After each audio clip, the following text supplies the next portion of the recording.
Hi friends, விராலா ராஜா சமையலுக்கு உங்களை அன்போடு வரவேற்கிறேன். இன்றைக்கி உருளைக்கிழங்கு பன்னீர் போட்டு குருமா. அவர் உருளைக்கிழங்கு தேர்க்கு உருளைக்கிழங்கு பன்னீர் முடிச்சிட்டேன்.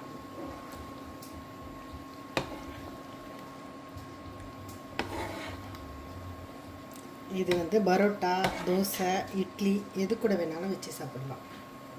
முடிச்சிட்டு முடிக்கும் போது கொஞ்சோண்டு மெத்தி, காஷ்மீர் மெத்தின்னு சொல்கிறது, இதை அப்படியே அழகாக தூவி